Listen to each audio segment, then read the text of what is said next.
Joining us in studio, Executive Vice President and General Manager Nick Caserio. Nick, great to see you. Fellas, good to be here. All right, huge week with the Detroit Lions in town. I know we'll get into all that, but you're over the halfway point of the season. There's no true halfway point with 17 games, but give us your thoughts on where you've been so far, where you're at 6-3 in first place in the division. Yeah, in a decent spot, put ourselves in a decent position, have 8 games in front of us here, so it's 1 week at a time, but the big thing is just trying to play our best football each week and just executing on a consistent basis. So had our moments really in all 3 phases, done some good things, number of individual players, number of things collectively on each side of the ball, including the kicking game as well. So we're in a good spot, but we're only guaranteed the next opportunity in front of us. So it's going to take really good football, and as you get later into the year, you want to be playing your best football. So try to improve in some of the areas where we maybe struggle a little bit, try to build on some of the things that we've done well, put ourselves in a position, and then whatever we have to do that week against a particular opponent, that's what the focus is. Nick, don't want to spend too much time going back because it feels like a Thursday game was like a year ago now. But some things that you saw that maybe you were encouraged by, maybe some things that you think got to be cleaned up going forward. Yeah, I'd say very similar to a lot of games. We've talked about this on the show. Typically, you come down to a handful of plays, and whichever team makes those plays, that team ends up winning the football game. So really, that game came down to a couple of missed field goals, turned the ball over there in the red area on the 11, and they converted, a couple third down plays there, and the fourth down play as well. So those plays kind of swayed the result of the game there a little bit. So had our moments, didn't execute probably as well as we needed to collectively in the end as a team, and which is why we didn't win a football game. So, but opportunity to learn and try to figure out some things that we did well, build on. Certainly had success. We've had our moments just about in every game. So,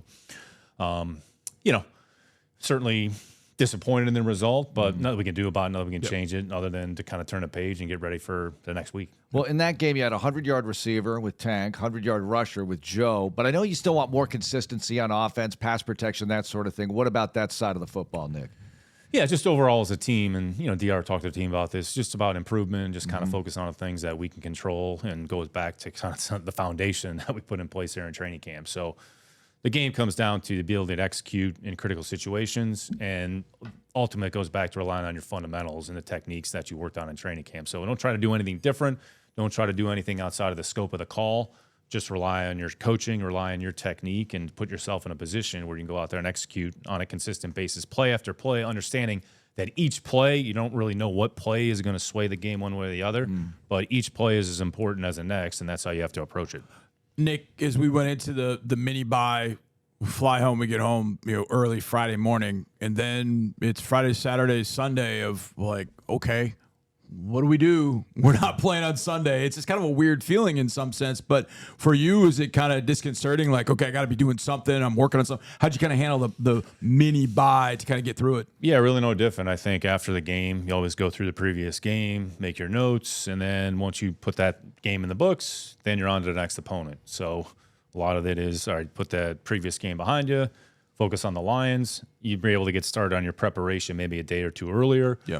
Had an opportunity to go over the Houston-Kansas State game, for a little bit before it was delayed. So you kind of go through your process, really nothing different. Sunday is probably the one day where you don't really have anything specifically because normally you have the game. So, but treat it like a normal, I would say, a normal weekend. Had an opportunity to spend some time with the girls, and they were active doing some different things. So it's just, other than the game being a little bit earlier, I mean, there's really no change, and the days go pretty quickly, and before you know it, you're on to the next team. Mark and I and Andre, we always text on the day of a bye week. Like it's weird. It's our body feels like we should be somewhere else. Do you kind of have a moment on Sunday where you just the moment of like, wait, it's Sunday, I should be somewhere. My body feels like I should be somewhere. Nah, I probably just end up staying in my routine, just making sure I'm doing the things I normally do on Sunday. Go to church, have breakfast, work out, do whatever. So understanding you have to be at the stadium. Maybe you guys come to the stadium and just have a walk maybe around. Sure. That'd be good. Call a game. Fake broadcast. Phantom game. But, Nick, a normal buy, a regular buy, people talk about self-scout and things like that. You don't really have time to do anything like that during this so-called mini buy. Even during a normal buy, it's got to be tough because you want to give some people some time off as well, right? It's really an ongoing thing in terms of evaluating your team and some of the things you go. We have 9 games in the book, so it's accumulation of things over time. And even once you get to the bye week, whenever it's situated. So is there anything new that's popped up maybe over the last few weeks? What are some things that we can maybe implement for the end of the season that might be specific to opponents? So just try to stay consistent, try to stay true to your process. Don't do anything different. It is good for everybody to kind of get out of the building.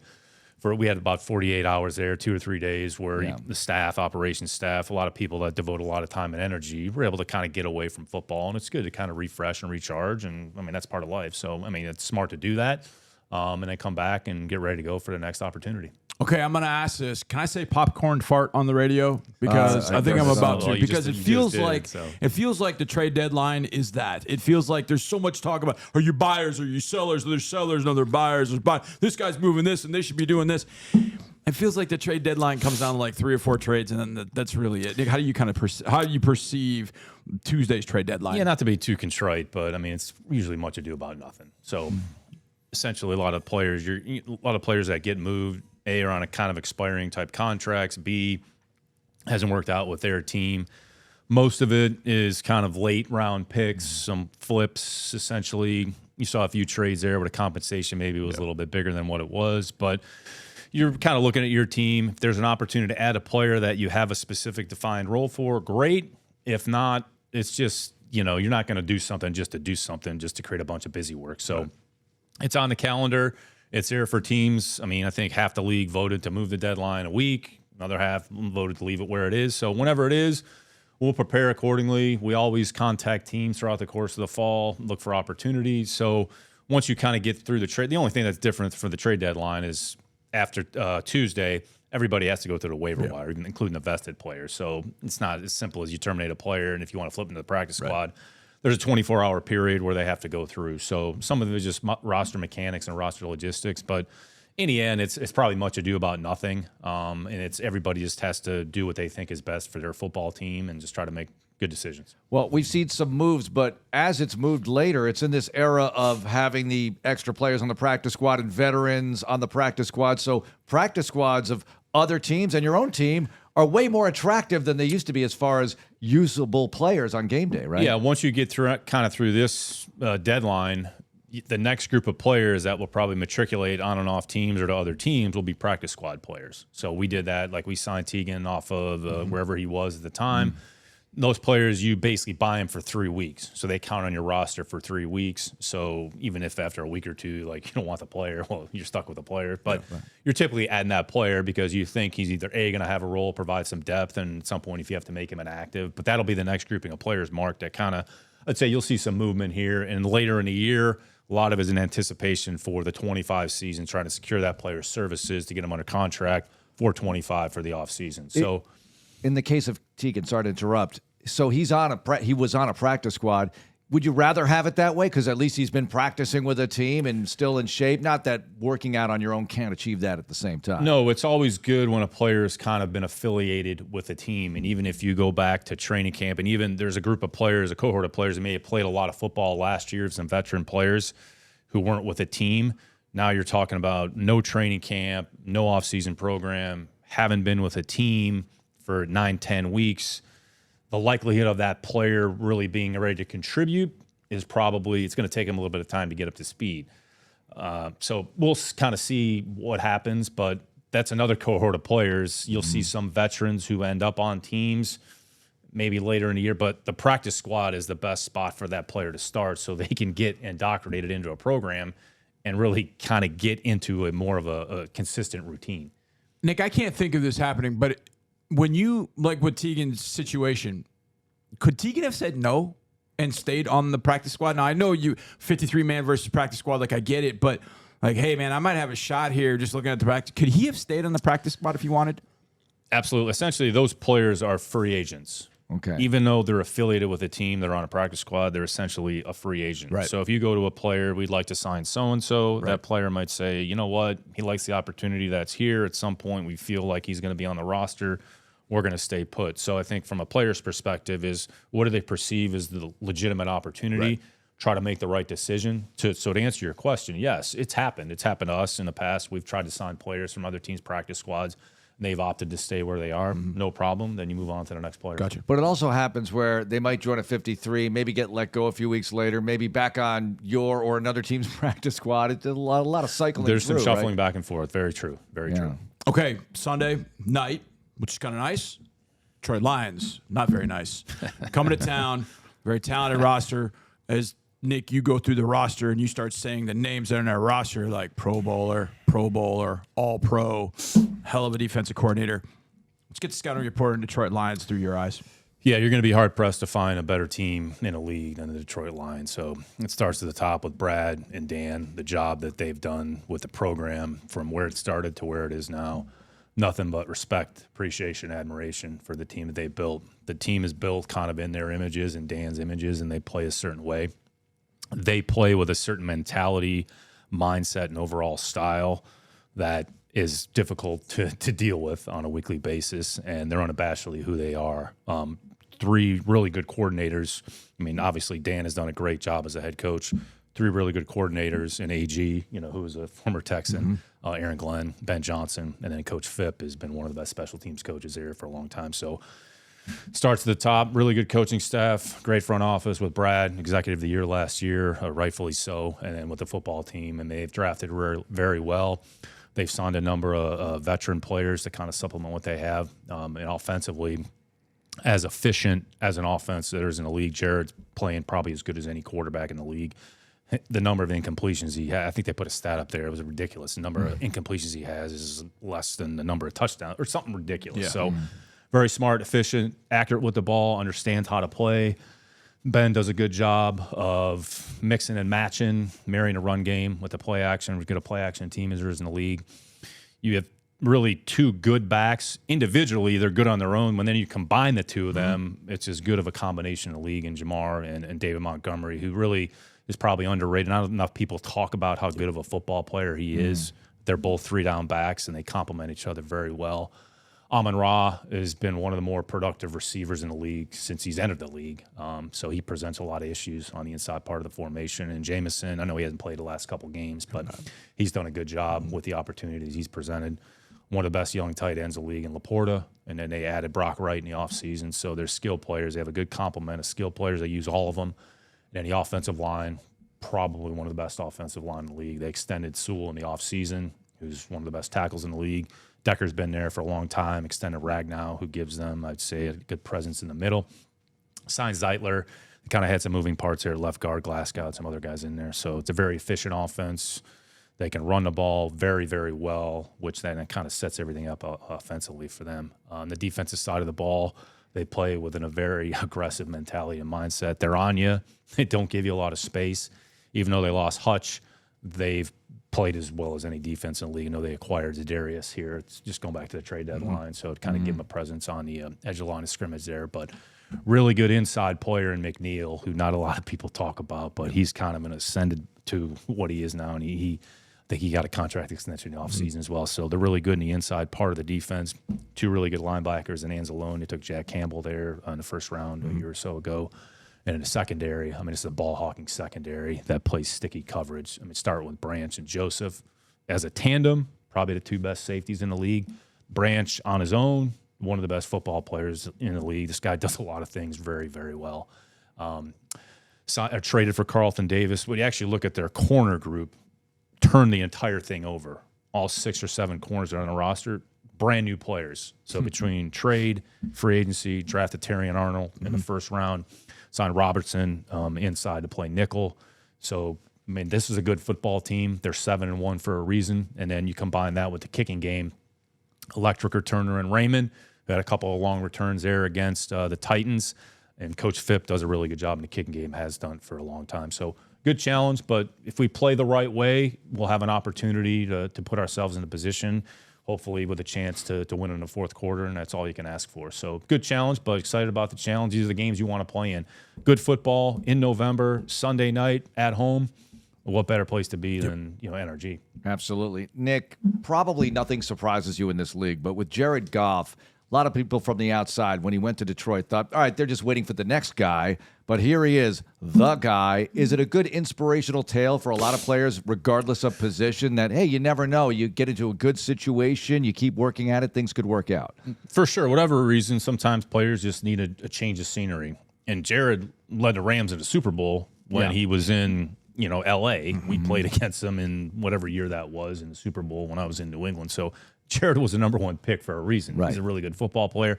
Sometimes you have some lulls. Sometimes you need to change the scenery. seems to have been reinvigorated, and they've done a good job of just kind of setting up the system, kind of playing to his strengths. And Jared's a very smart, very efficient, very accurate quarterback that takes care of the football. And then they've married it with Ben's system, and he's played at a high level over the last few years, I would say. So he's a big reason that they're effective offensively. So Jared's a really good football player. And they signed him to a contract extension in the offseason as well to kind of show their commitment to him. So sometimes there's some narratives that are out there about a player and what's going to happen or what do you think they're going to do, but ultimately teams are going to do and make the decisions that they feel are best for them. And say it looks like they made the right decision with Jared, no question. You mentioned this Darius Smith trade to not fill in the gap left by Aiden Hutchinson, but it's pretty obvious, Nick, with a guy that the way Hutchinson was playing, you're going to miss him. But why do you think they'll miss him? Like, what was he bringing to that Lions defense that maybe they missed not having him out there? Yeah, and even without Hutch, they've played really well on defense. Right. So it's not as if you take him off the field. But Aiden is he's so disruptive. He's very skilled. He's very athletic, and he's very disruptive, and he plays with a relentless motor and style. I mean, he was among the leaders in sacks.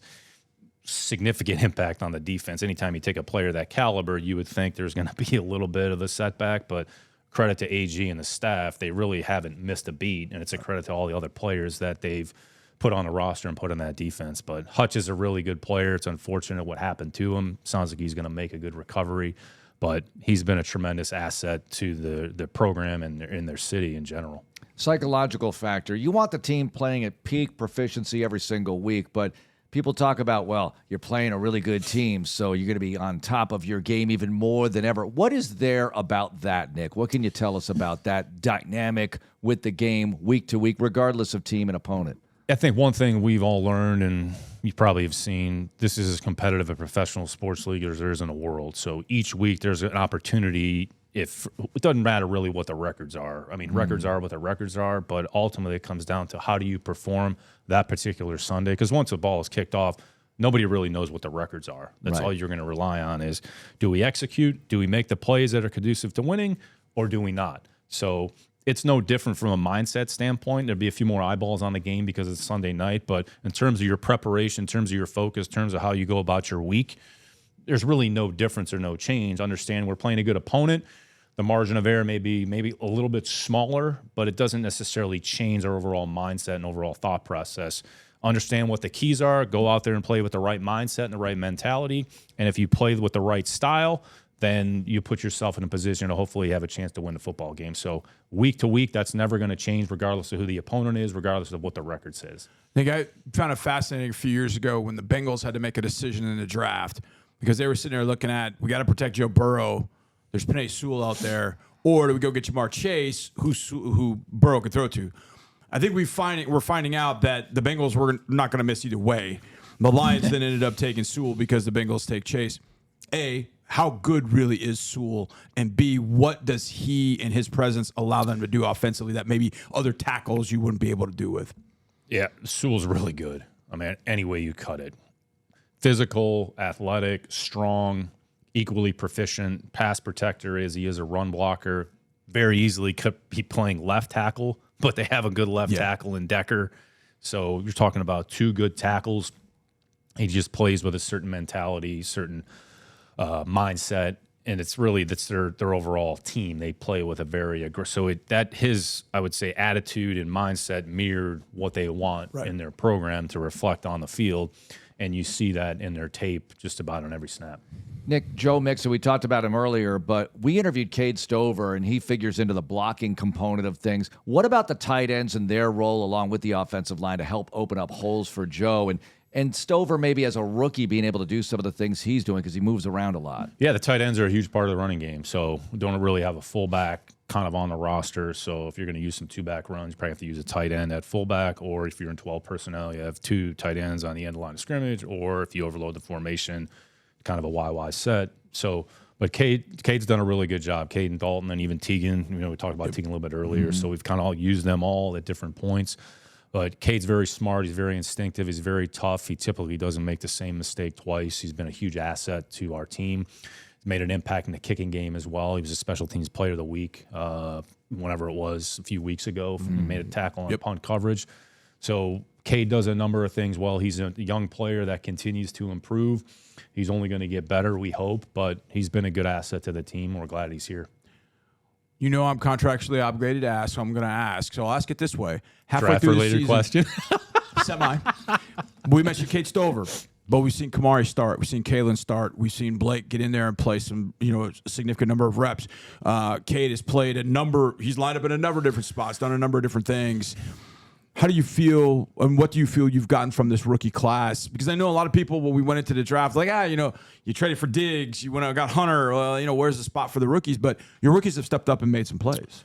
Yeah, they've been productive with their opportunity, including Jamal Hill. We've taken into the game a few times and played in the kicking game. So it was a good young group. We felt like there were players that could help our football team, not only this year, but hopefully in the future. But the big thing with the overall group, great attitude, great mindset, approach their work in a very professional fashion. They're young, but they're mature, and they understand what's expected on a weekly basis. So it's a credit to them. It's a credit to the coaches for believing in them and giving them the opportunity and getting them ready to play. And we felt that these were players that in some capacity were going to be able to help us. So you need a combination of younger players throughout the course of a number of years combined with veteran players. So we felt like when we put the team together that we had a mixture of both. So those players that you mentioned, number of those young players. So we're glad that they're here, and now they have a lot in front of them. It's funny. I mean, from their perspective, including the preseason, they've already played 13 games. Yep. So they've played a full college season already. We still have 8 games remaining, plus a bye week. So you're talking about 9 weeks of football. So I would say your mental toughness and just your consistency week to week, that will be important to maintain, stay on your routine so that you're prepared for the rigors of what each week is going to present. Yep. Nick, Sunday night, it's a huge atmosphere, really. I mean, this might be the biggest one we've had in a long time, outside of the playoffs, maybe even including the playoff game last year. Battle Red debut. Your thoughts on those uniforms, maybe versus the H-Town or home Deep Steel Blue? Are you contractually obligated to ask that No, question? no, I just want to know. It's uniform talk. We love it. The uniforms are for the players, so Yeah. I'm not going to wear any Battle Red uniform. Nobody wants to see me in a Battle Red uniform, so I'm sure the players will be excited. They'll we have the actually shoes, the tape, the corresponding towel. but everything's got to match. in the end, it's going to come down to how well you play football, not how good you look. So anybody can look good putting a uniform on. So I'm the wrong person to ask any fashion statements. at As John Carroll- hopefully you've learned. At John Carroll, when you put on the whatever they were, I'm sure you had one that you liked more than the other one. The home We didn't unis. have too many choices. We had the whites or the navies, and the pants were the same. So once in a while, they kind of mixed and matched. But Yeah, like, back there in our wasn't day- anything too exotic. Yeah, we didn't back have the in our budget day- for that. Yeah, back in our day, we weren't changing uniforms all that Yeah. much. Yeah, thankfully, Oregon started changing things, or not thankfully, depending Oregon on is as good as anybody in the country. Nobody has more than Oregon. No. Can't even Nobody. keep track of theirs. It's Yeah. crazy. Deep pockets out there. Nick, thanks a lot. Good luck this week. Thanks, fellas.